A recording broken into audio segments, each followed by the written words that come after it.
Hi, Matt Allington here, and today I'm going to go through a common problem that I see. I see this in forums and people ask me this in training courses. What do I do when I have calendar overrun? Now let me explain what I mean by calendar overrun. So you can see here on the screen I have, this is AdventureWorks. Let me just jump to the model first so that we're clear what we're talking about. So I have here a star schema with my sales table. I also have a budget table, but I'm not using the budget table in this example. And so here's my sales table, and I have 4 relationships to my 4 dimension tables or lookup tables. So my calendar table, if I jump over to the calendar table, contains the calendar year and the month number of year. Now this is my AdventureWorks 2020 database, so it's the original AdventureWorks database, but I have updated it to be a little bit more up to date, although it is still in the past. So if I jump back here, you can see that I've got a filter on calendar year as 2019, and you can see that I've got sales and total sales year to date.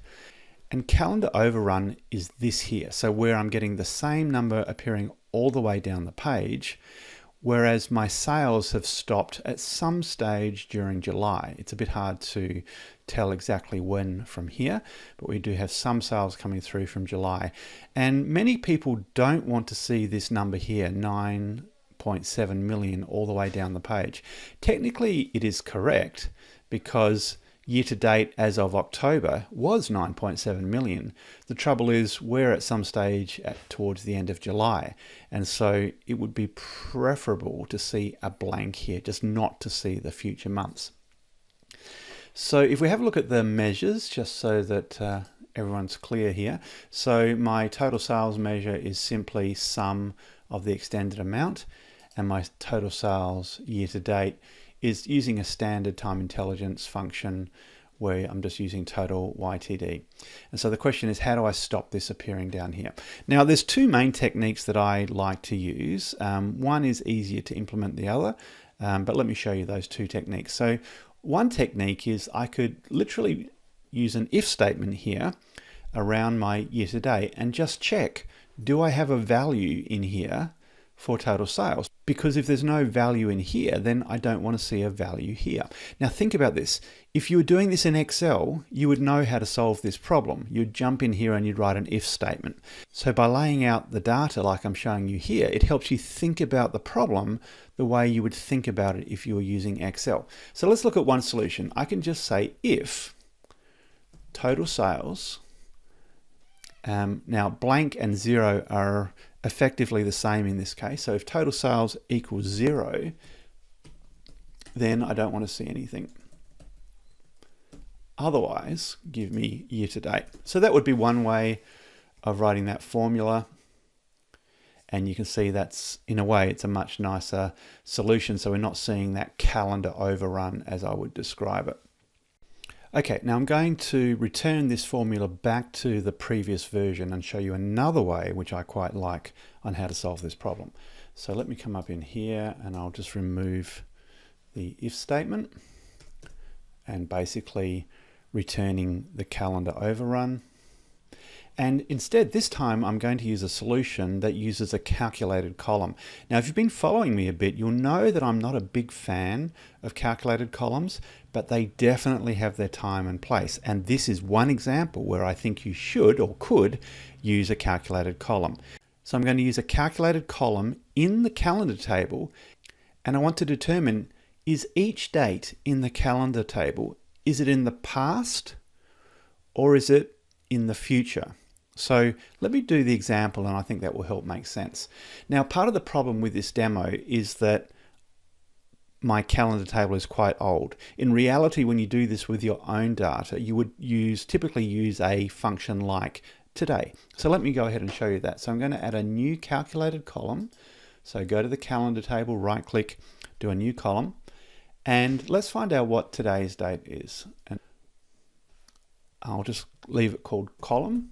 And so I type in the today function.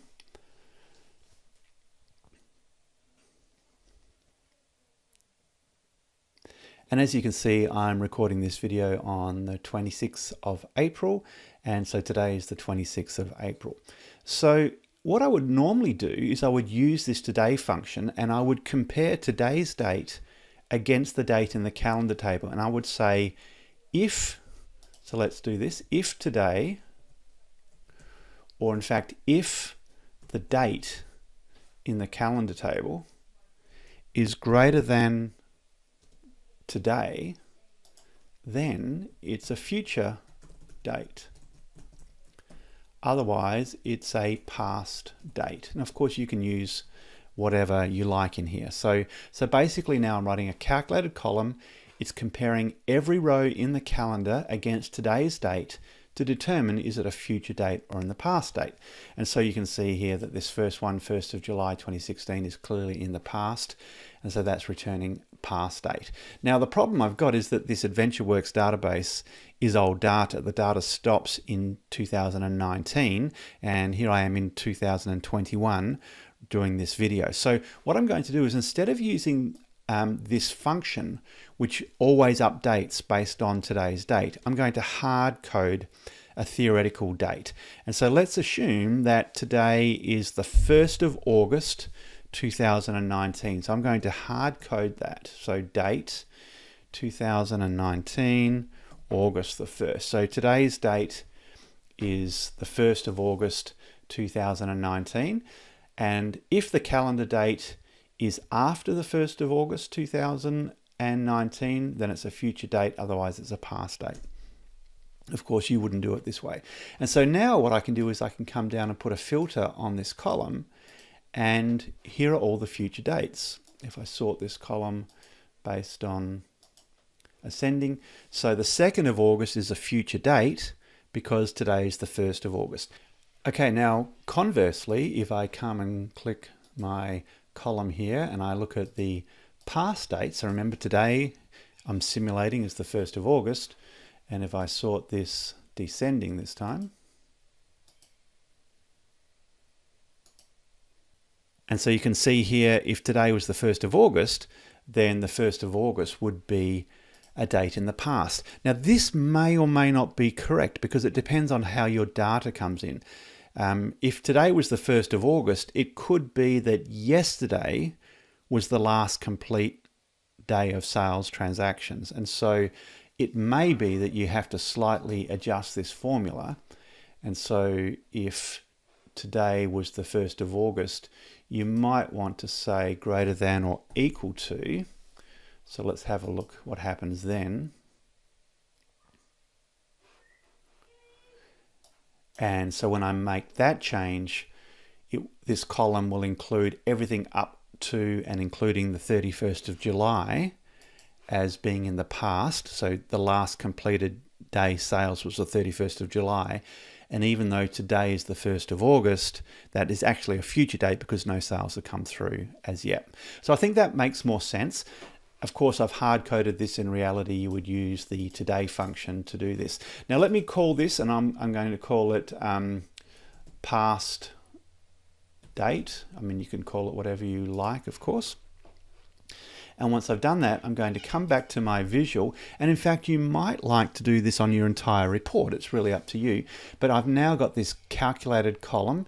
It's in a dimension table. So generally speaking, they're not bad things. And also it's only got 2 unique values. So calculated columns with 2 unique values are pretty handy.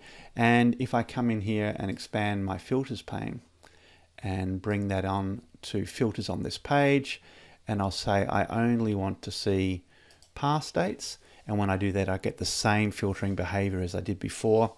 Of course, if I'd written this column using the today function, every time the workbook is refreshed, the today function is re-evaluated. And so when I refresh it in the future, these columns will update and the dates will automatically adjust depending on whether they're in the future or the past. And therefore your reports will always appear correct like this. I really like this solution, and that's the way I recommend that you solve the problem.